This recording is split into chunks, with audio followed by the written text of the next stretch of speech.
Pictures of Love on the Healing and Love series. I sit down again with Jamil Huie. We're talking about what happens when the person is gone, but the memory remains. Tap in. This one is real. Welcome to the Healing and Love series, where we have real conversations about love, healing, heartbreak, growth, and truth. I am your host, Coach TeKenya K. Johnson, and today's conversation is deeply emotional, deeply human, and incredibly powerful. We are discussing The Pictures of Love, a chapter that explores memory, grief, loss, devotion, and the images of love behind in our minds. I am glad to have Jamil T. Huey back again with me. Jamil, welcome to the show. How you doing, TeKenya Johnson? Thank I you. am You look wonderful. amazing. Wow. Thank you so much. Let Awesome, me awesome. tell you, this chapter touched something deep because Mhm. many people are still living inside of pictures of what once was.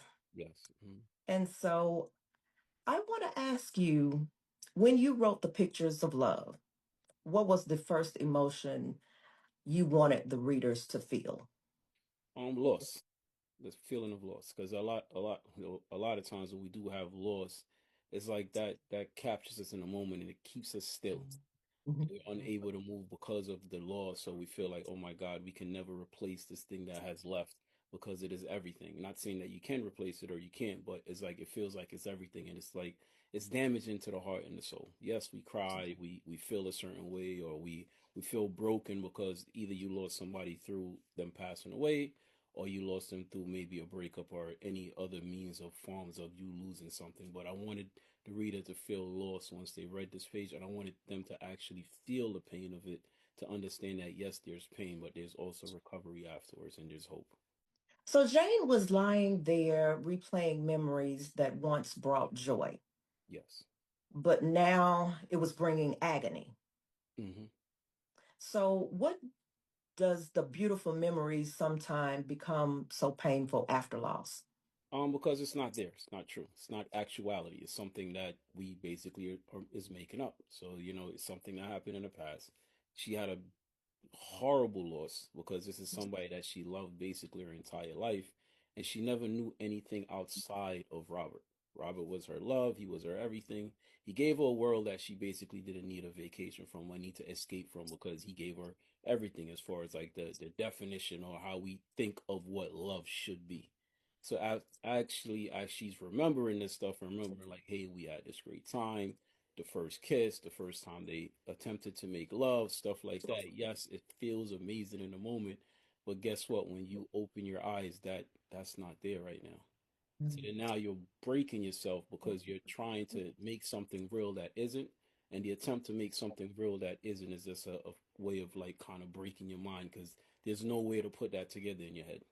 You can't make something that's not there become reality.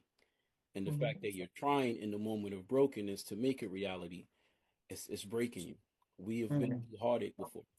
Well, we're praying and we're wishing and we're hoping, oh my God, would this person just walk through this door right now and say they wanted to just live with me and forgive me and I forgive them, and then we do all this amazing things, but then it's like it doesn't happen, right?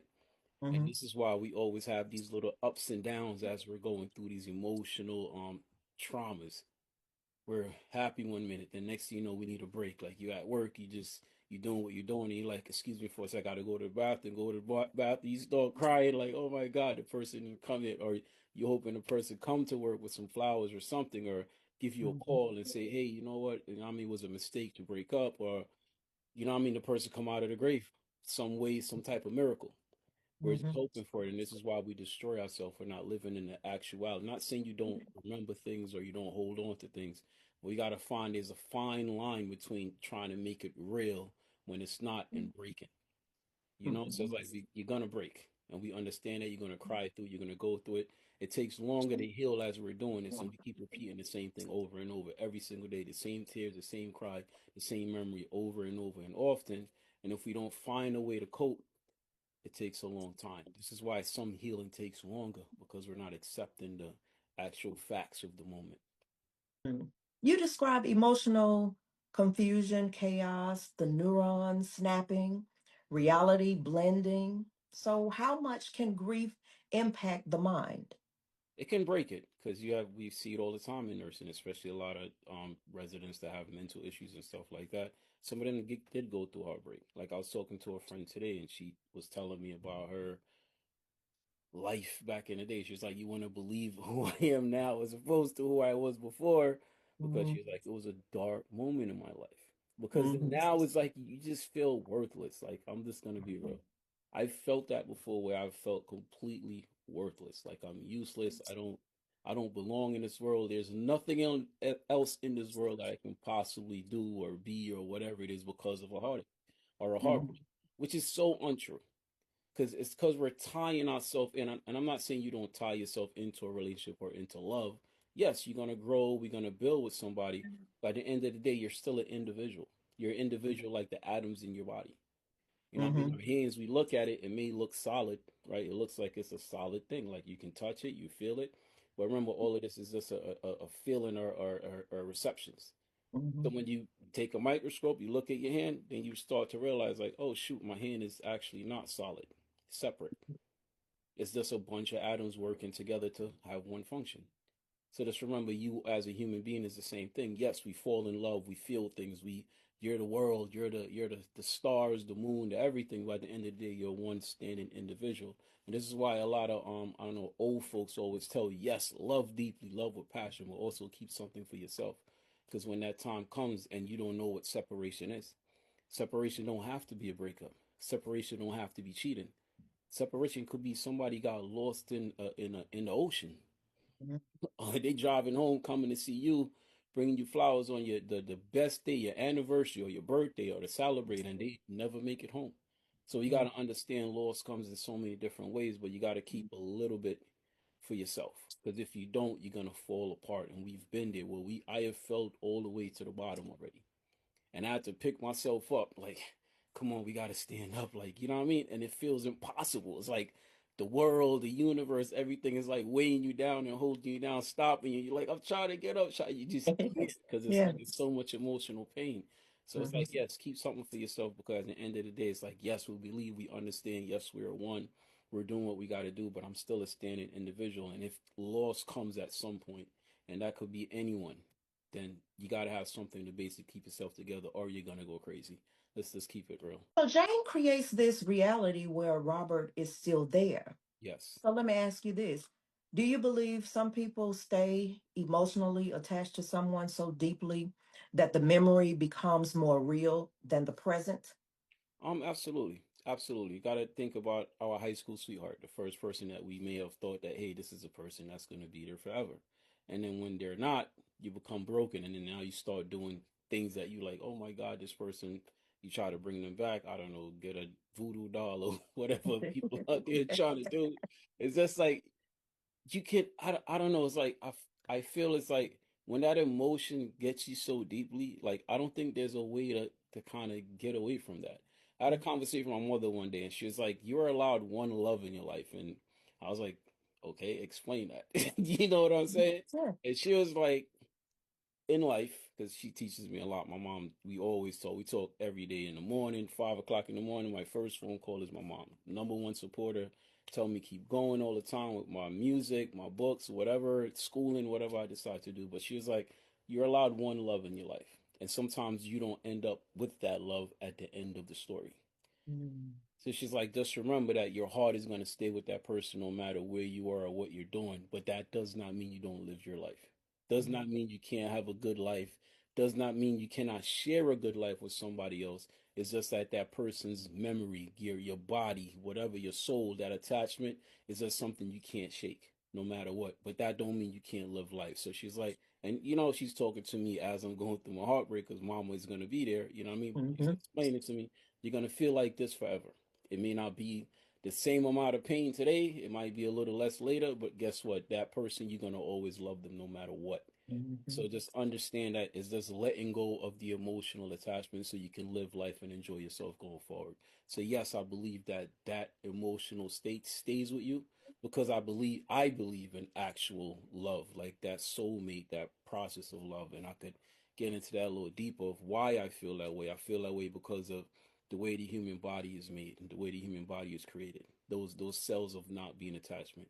We are receptive being of emotion. So I feel like the fact that most things, well, nothing is touching actually, and the fact that we can feel this emotion for this one person, I think that was like actually embedded in us. It embedded in us before we was born. Because Mm-hmm. I feel that's just there. This is science, unless science is not true, or science is just something that's made up. But if you can think about it as a, you know what I mean, just sit down and just think about you moving the table in your house, right? It takes a teamwork. So it takes a bunch of people. We pick up the table together, we walk it inside the room. It's much easier because that's how we got it inside the room. So now Mm-hmm. that's your atoms working together in order for us to have this conversation, to exchange intellectually and to do all these things together. So I feel like whatever you feel inside emotionally, I think that attachment was always there, and I don't think it's going to go anywhere no matter what. Yeah. So let's talk about love language because this is a powerful moment. Because one line stood out to me. Robert expressed love through words, and Yes, Jane he did. expressed love through deeds. So, Yes. how many couples love each other deeply, but they still sometimes misunderstand each other because they love differently? I think most people, because we're not raised in the same household, but culturally, a lot of times we are similar. Like far as like the foods we eat, the Bibles or the cult, the spiritual cultures that we believe in and stuff like that. But at the end of the day, the way you was raised in your household, as opposed to the way your spouse or someone else is raised in their household, is a little bit different. Their father may have been that loving, caring person, or he may have been tough love. And then the mom was maybe the same, or maybe she was more of a caring, nurturing person, because women in general are supposed to be nurturing and caring, and men are supposed to be, you know what I mean, masculine, and this is my home, and you know what I mean, this is what we do, this is how we raise our family. So yes, I feel like a lot of times those areas get a little bit construed or felt differently, Mm-hmm. because maybe a woman, because she's so nurturing and so loving, maybe she wants her man, or you know what I mean, person of interest to be the same way, when that person don't know that. I know I'm a hard worker. I'm gonna be a hard worker. I'm gonna make sure I show you my love in that way, or I'm gonna speak it. I'm gonna tell you, hey, babe, I love you. You're the greatest thing in this world. You're the planet, the moons, the stars, and it may not hit you the same way as maybe somebody else doing something else for you. So maybe you need to be hugged. You know what I mean? Hands held. Go out to eat. Let's go out to, I don't know, go on vacation. Let's go out for a walk, whatever that is. And that's where the problem is. It's like I'm showing you everything, but yet you're still nagging me about I don't love you. But I've done all of this already. I've done a million things. I've done this. I've shown you this, and I've did that, and you're still arguing with me. And then as we were speaking before we started recording, we're saying a lot of times it's like somebody may be showing love one way, but Mm-hmm. you're not receiving it because you only know love how you have known it your whole life. And sometimes you just got to make an adjustment and say, you know what? Let me try and listen to this person and see what they're saying in order for us to move along and get to a better place. Maybe they'll end up changing, but if two people are loving differently, like Robert and Jane, and they made it work in a magical way because they decided they didn't even Robert didn't even know that his wife knew that he loved her that much, but she already did. And that's when he was passing away. I don't mean to, you know what I mean, blow Mm-hmm. that part up about the book, but you know what I mean? As you then you realize like, oh shoot, this woman does know I love her. Like, you know what I'm saying? But even though he was loving one way, he wasn't loving another way, and she was loving him by her deeds. And a lot of times women are very nurturing when they do their deeds. They make sure you're good. Honey, you okay? Here goes some tea, you're sick. You know what I mean? You're gonna cook some soup for you. Here go your soup. The kids, oh my God, everything is happening, taking them to the doctors and all of this stuff. So yes, different languages, different ways. It can work, but you got to be willing to accept it for what it is and accept the other person. Not saying the other person can't come over to your side, but maybe they come over to your side a little teeny bit, and you can make that work for you. Just accept and open your eyes to actual love. Like some people love you deeply and actually love you. They're just not showing you how you see it on TV. So Jane begs, she said, promise me this will never end. Mm, And Robert says, this is not our time. mhm. That line is heavy, heavy, heavy. It- So, how hard is it for people to accept that the love story continues spiritually, but not always physically? Because we actually need proof. That's what we was talking about earlier. Like you said, people need proof of love. They need to know that, oh my God, you love me because you're right here in front of me. I can see this proof. You wrote me, I love you on this letter. I see it. You bought me flowers today. I see it. I feel it. But it's like it's a deeper, to me, like I said, love is deeper and further than what we can imagine. We can only look at the science in our Bibles and what we have heard about spiritually through our family or whatever it is, but we got to understand, like, yes, there's science to life because, you know what I mean, scientifically, we break down the human body to its the smallest molecule, Mm-hmm. see what's going on inside of us. But there's never an explanation to the soul, right? We can sit there and say, hey, there's thoughts going on in your head. Who's having those conversations? But also, Mm-hmm. who's listening? Mm-hmm. Understanding that who's listening is your soul, is your spirit. That's the person that's listening as life is going and spinning, and it's a million things happening at once. Your soul is listening, and that's what we got to understand. Is like when it comes to our soul knows love, and we got to trust that feeling of yes, this is real, actual love, and love goes beyond the physical form, beyond language, beyond what we could possibly imagine, and that's what I had to learn.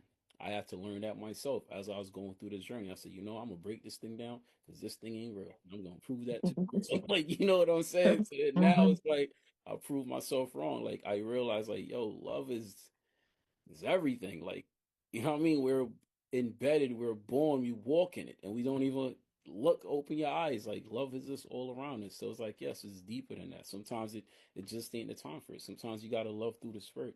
You don't have to love through the physical all the time. You know what I mean? How you love God or whoever your God is. Love Mm-hmm. through the spirit. God is in you. God is here with all of us. And that's how we love. We believe in that God that we feel like we haven't seen, but we see him every day or her, right? We believe in Mm-hmm. that blindly.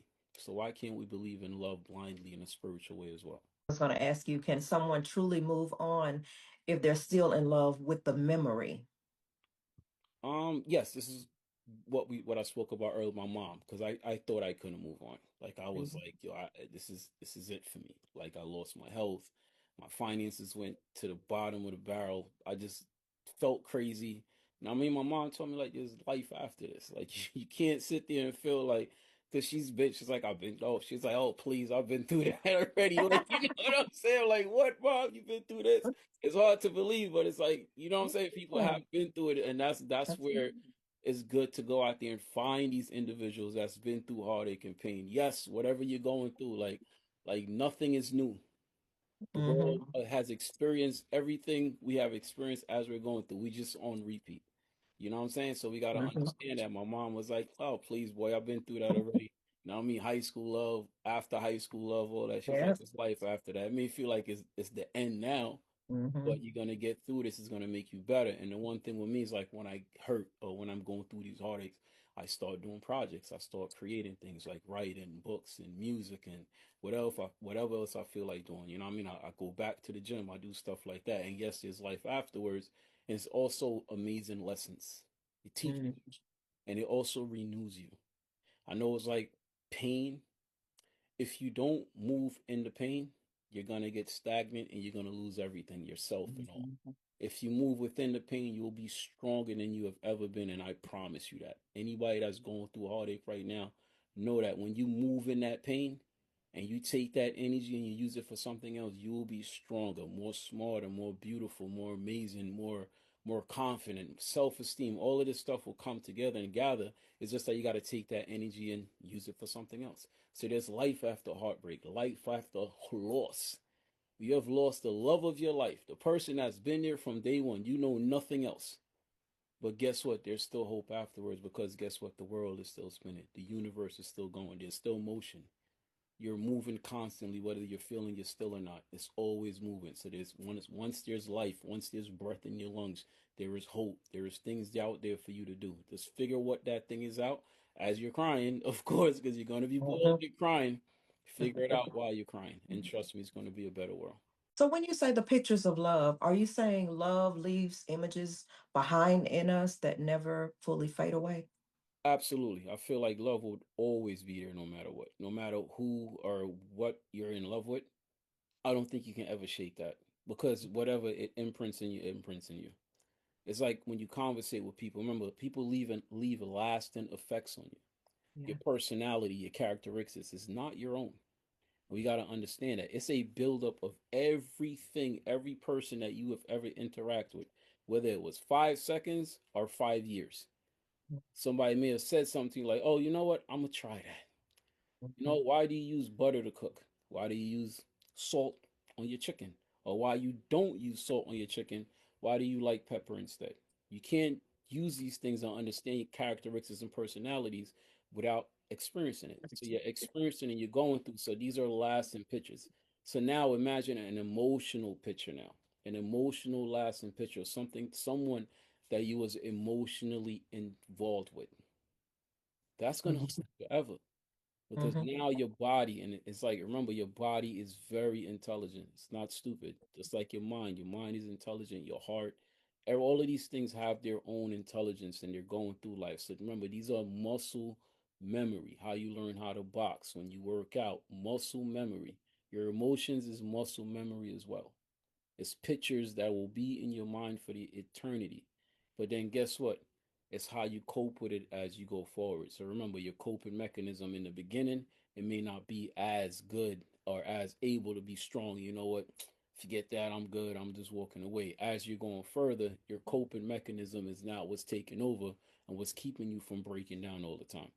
You know what I mean? I was talking to somebody else today, and it was somebody that lost their father, and this was like maybe 4 years ago, and this person is in tears, like when I say, like it just happened today, like they're Mhm. crying, they're breaking down, they're like, oh my god, today is the day of the anniversary, which is unfortunate.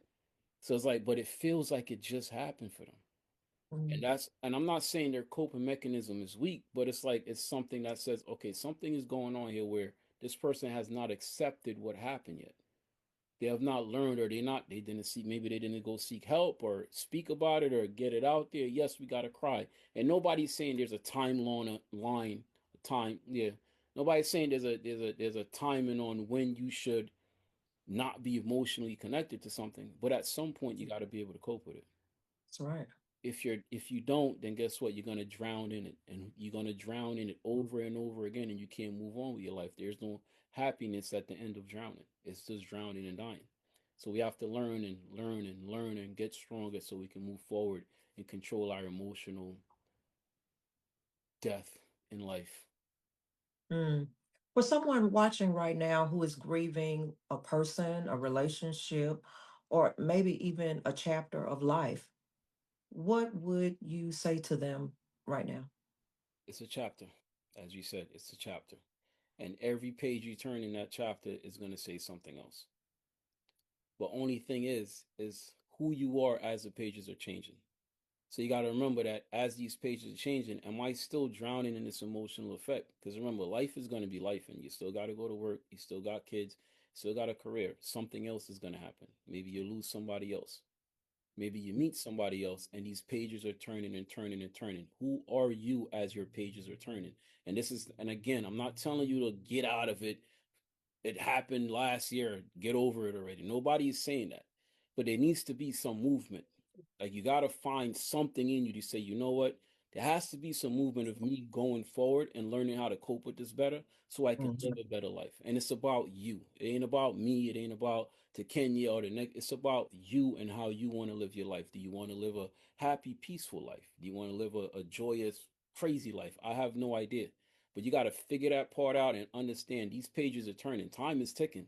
It ain't waiting on you. You know what I mean? So Mhm. you're gonna drown into your emotional despair. That's on you. But guess what? Everybody else is gonna be living. And do you want to live? Do you want to enjoy life? Yes, you're gonna cry at moments. Yes, it's gonna be stoppage as you're going through your pages and through your chapters in life. Yes, it's gonna be all of that. But there's a light at the end of the tunnel because you can live these moments and be happy and be at peace and be at joy. Because yes, but you got to start somewhere. Start, make a step. Like we said, journaling, writing something down is a spiritual connection to the mind. The pen and the mind is a spiritual connection. Always remember that, and that's going to help you to go forward. Mm. So, the final question I want to ask you, what is more difficult, losing someone or learning how to live after losing them? Mm. I think losing them, because when I think about when I lost someone and learning how to live after them, I think I've adapted to living without people. You know what I mean? Mm. And I'm okay with it. Like, not saying I don't like being around people or you know what I mean. I love people, not saying that part, but because it's like when I'm single or whatever, I'm doing a million things, so my mind ain't even. I'm not even focused on what's happening with anyone or anything that's going on. Yes, you love your family, you want the best for them, you're gonna be there for them, stuff like that. But when I'm and again, this is an answer for me personally. I'm not saying this is everybody's answer, but it's an answer for me personally. But when I'm in a relationship or a situation, my life is gonna now surround that person. Because remember, in order for you to live in a relationship or be in a relationship, you got to make space for that person.